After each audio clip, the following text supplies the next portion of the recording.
Yeah, my name is Chris Smith. This is my wife Meredith. We have been foster parents for 7 years now. So I'm Lauren, and this is my husband Jonathan, and we have been involved in foster care for a little over 4.5 years. Hey, my name's Charlie Carricker. This is my wife Amy. We started foster parenting about 11 years ago is when we were licensed. My name is Michael Stovall, and this is my beautiful wife Kendallin. We're here today to talk about the adventures of being in foster care.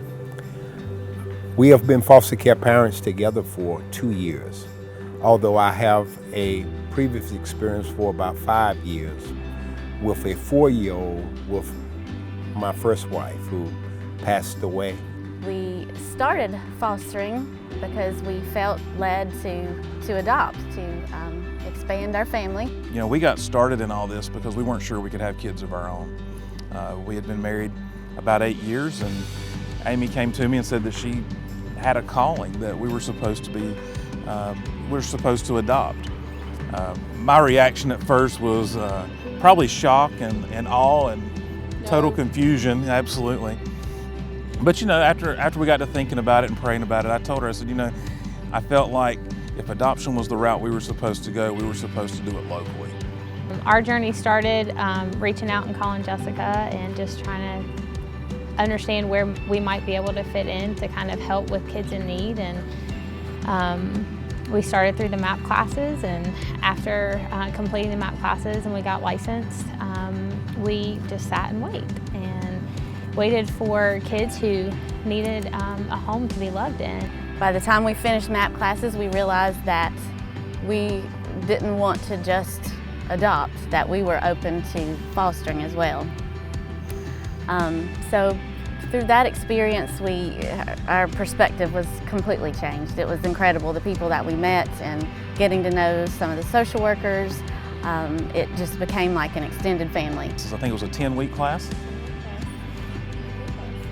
And you know, throughout that, we gained some lifelong friendships, not only within the other families that were there taking the class, but also with people in the agency. So it was a memorable experience. Through our MAPS class and learning about different situations and how to manage the various things you come across, it really opened my eyes to the community that I didn't really know here in Stanley County. There are kids in Stanley County and other counties too throughout North Carolina, but specifically in Stanley County, coming from bad situations that need help. Whether it's the parents just going through a tough spot, whatever brought them to that point. But these kids didn't do anything to get in the situation that they're in, and we just chose to get involved and try to help just our little piece to impact these kids' lives and to be a positive in their lives. Whatever happened after they were in our home, we may never know, but we just tried to have a positive impact while they were with us. Jonathan and I, through the process, just understood that each kid needs to be loved where they are and met where they are. And that can be a hard concept because sometimes the kids do come to you not in a place where you want to embrace them well because they come in with a trash bag or have nothing and you're running to the store, but you have to take that moment and meet them exactly where they are and not worry about the things. And The young man showed up at our house at 4 years old with a trash bag of his clothes with tears in his eyes because he wanted his mother. And from that experience me and my wife had with him, we learned to appreciate what foster care parents do for the community that we live in. Daughter had been through a lot more than any 2-year-old should have ever been through. And she was very traumatized and hurt. And it took time for her to heal. But we have since adopted her after 2 years, and she is 8 years old now, and she's thriving. She is beautiful and intelligent and happy-go-lucky and joyful, and her laugh is so contagious. And she just really lights up our lives. We've had a few kids in our homes over the years. We've had them come in all shapes and sizes, and we met a sweet little 4-pound baby who just needed love and to be held and to be cared for. And she is a thriving young toddler child now who is healthy and vibrant. And if it weren't for our leap of faith to embrace foster care and adoption, our family would definitely not be complete. We were able to nurture this young man for more than 2.5 years, and we made a positive impact upon his life. And he also made a wonderful impact upon our lives. Yeah, she's changed the dynamic of our family in a nothing but positive way, and we couldn't be more pleased and content with our decision to trust what God had in store for us, and because His way is the best way, and it's been nothing but joy. So our most recent placement, which also ended in adoption, these young girls came to us at a time of in our life where we were about to go on a family vacation. So they show up on Tuesday, and by Friday we're heading down to the beach. They thought, hey, this is great. We had to remind them and kind of let them know, we don't go on vacation every week. You just showed up at the right time. But these two young girls have totally changed our life and completed out our family. So now we have 4 children, 3 girls, 1 boy. And a difference in this placement was that they do have siblings. Siblings that are still here in the county, and we try to connect with them, stay in touch with them, keep them abreast of what's going on with each other, but while they still are living their own lives and creating their own memories. It is something that's really close to my heart, is being an advocate for kids who don't know anything different than what they've been in, and to be able to give them experiences and opportunities, to be able to allow them to just experience life in a different way, and being their advocate is something new for them. They're not used to people standing up for them. They're not used to that type of love and connection with somebody, and so I think that is a piece that I enjoy, is truly standing up for these kids when they don't have a voice, or they feel like they don't have a voice, and helping them find a voice. And that can look like many different things. Having a medical background, for me, it's medical care, making sure that they feel like they have the right care and that they're being seen by the right, doctors if they do have issues or whatever, therapies, anything that they need. My goal is to be able to provide that as their foster parent and adoptive parent. Our children are very much a part of the process as far as taking children in. New foster children, we always run it by them, see what they think. As a matter of fact, they are very pro-fostering. We still have licensure. They honestly, they keep asking, when are we getting another foster child?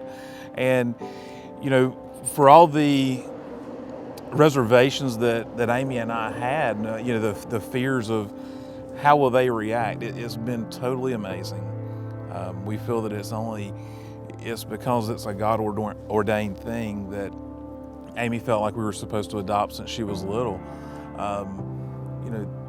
It's a total family thing. It's going to affect your entire family, and in our experience, it's only affected them for the positive. Even the children that have only been fostering, they have not been an adoption, it's only been positive for our family.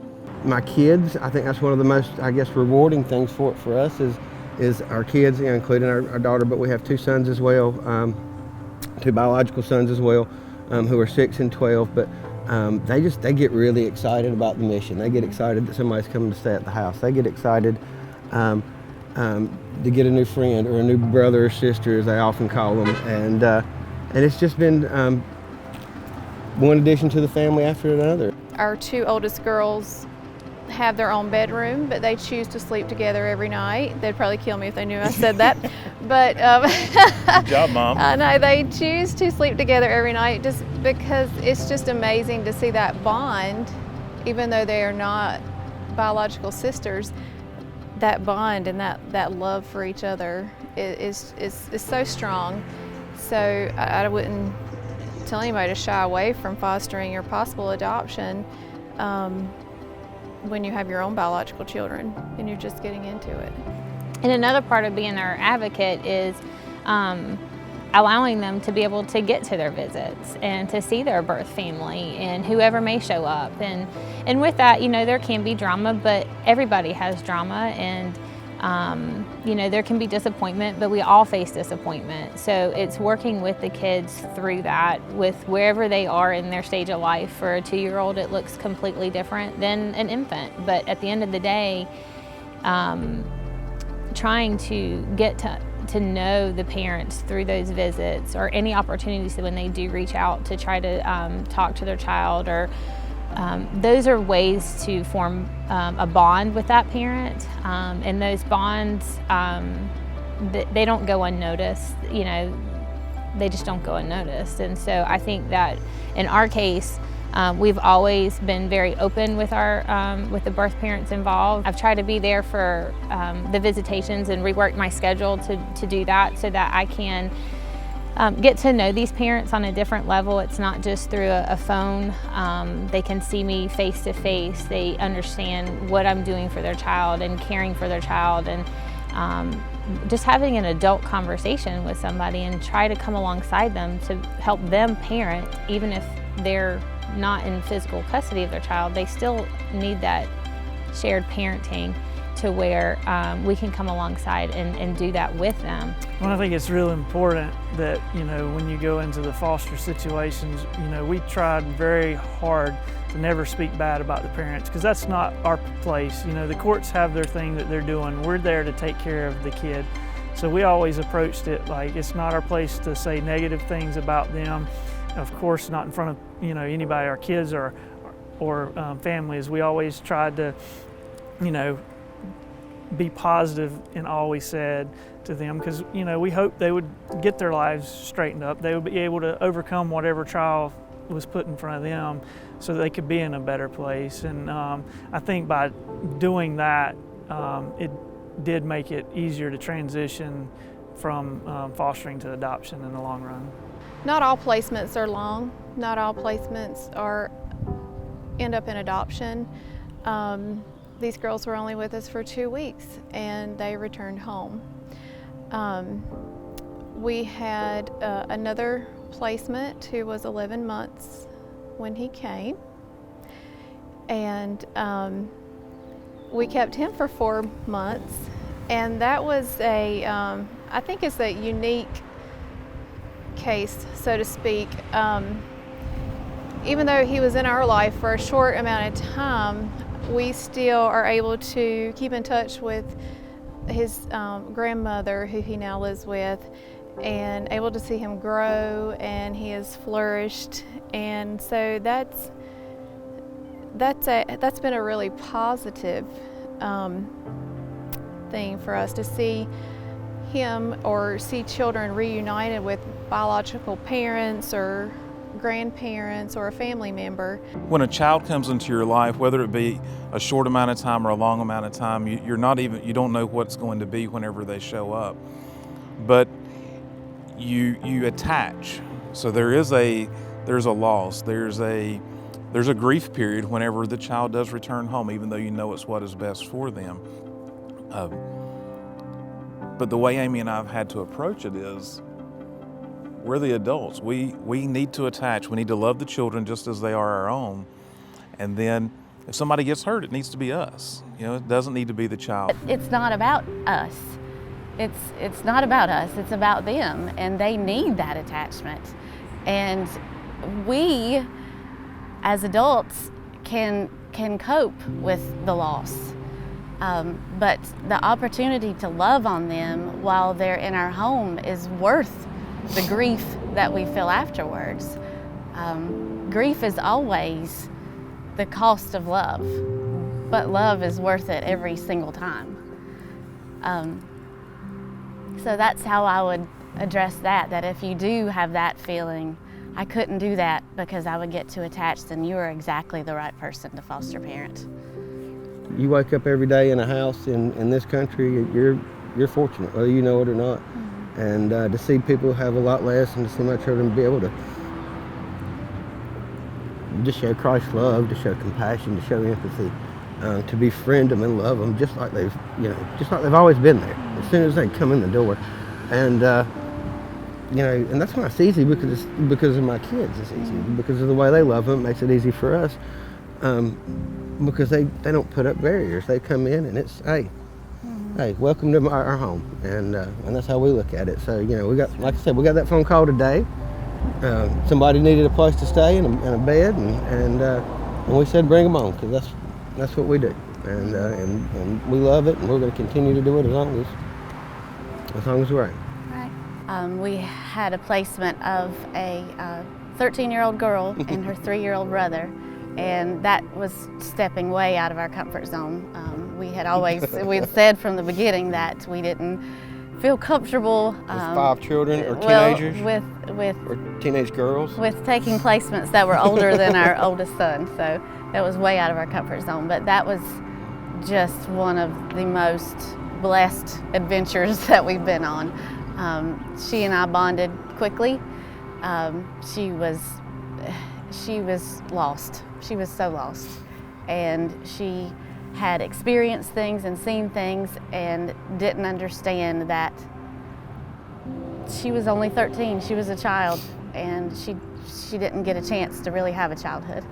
And so I think we were able to show her boundaries with things like cell phones and social media and boys and things that were appropriate for a 13-year-old, and things that were that not. And I think we were able to help her see the reasoning behind that. And when she left, she was with us for 5 months, and her brother was with us for 9 months. And our 3 children were very close to them, and so that was really hard saying bye to them. That was the first placement that we had to say bye, and it was really hard, especially on my oldest son, who was 9 at the time, and he grieved that loss for a while. And so when we got a phone call probably several months after they left about another placement, and the first thing I did was to ask my oldest son how he felt about it, because I told him that if he didn't want to, I would never put him through that again. And he immediately said, "Say yes." And I said, "Well, why do you say that, Roy? You just experienced such grief and such loss. How can you say that so quickly?" And he said, "Mama, because they need us." And that is it. They need us. They need us. We